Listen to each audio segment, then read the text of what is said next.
Scammers, what now? Man, I'm going to teach you a lesson in critical thinking about scammers.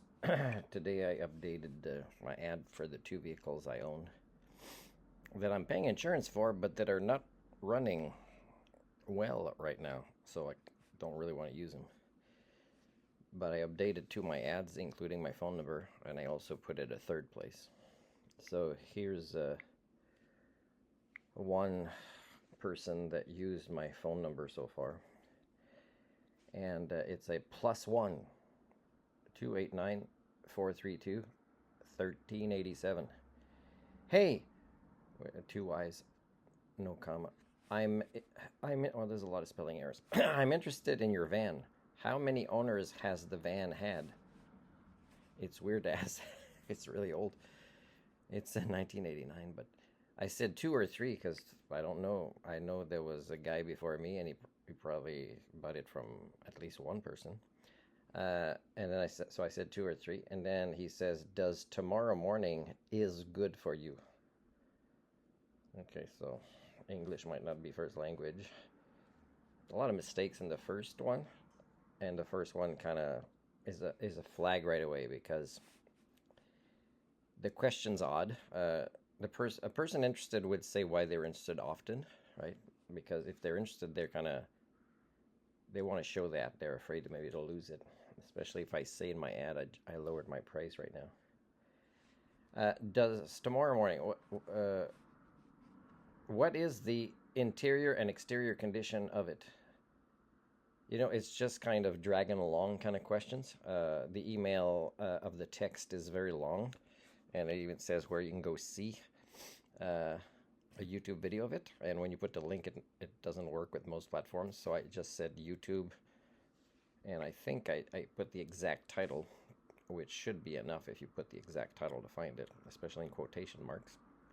And usually that'd be a question I'd get at the beginning. It'd be like, I can't see that link you're saying. So a lot of people want to see the inside, and I can't blame them. And then I say, do you know what city the vehicle is in? Because, for example, one of the places is a Facebook Marketplace, and even though I update the location, it often pops back down to an old one. And I put it on Auto Trader, and today I started it on Kijiji. And then he says, I'm coming from Terrace, BC. Dot what, and those two things were all one word. BC dot what is all one word. So it lighted up blue as some sort of link. I don't have data, so I'm like, it might not be a good idea to click on it.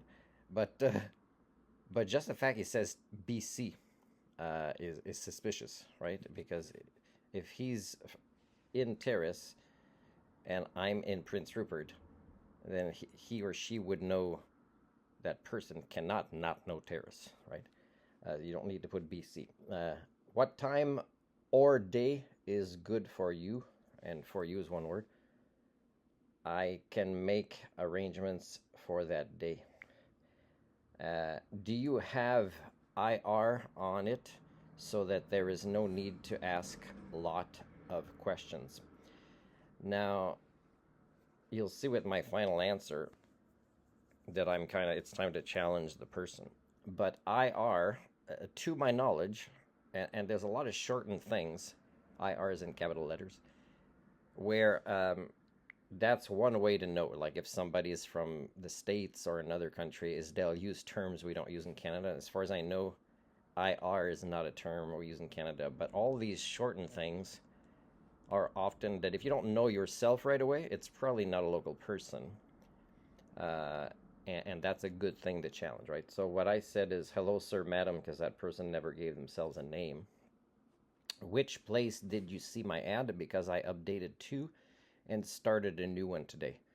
How come you don't just call me? And by the way, with whatever platform they'll say, then I'm going to report on that platform, right? This phone number.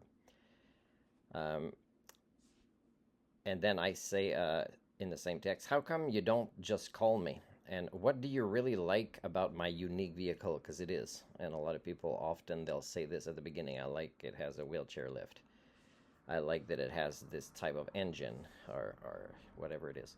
And I also put trade as an option in my vehicle today. Does IR mean insurance to drive it? Because I believe it might mean insurance registration. Okay, so we'll see what he answers. And like, don't just assume people are stupid in the way they write.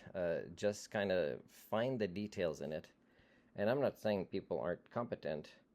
People are usually competent if they're honest. I mean, they could be honest. I mean, and totally be lazy, and they don't review the text in their email, and they go so quickly, or they multitask. And that's, if I screened out people who can't write a high school graduate level text that's being tested on it, because if they have a high school diploma, it doesn't mean that if they're not getting tested on it that they're going to be good at writing a text. But for me, I make efforts. I reread. It's something you learn when you pursue post-secondary education. Your tutors kind of help you remember this. Oh, don't hand it in too quickly. Review many times. And sometimes I review things 3 times, and I get really upset later that I missed something important.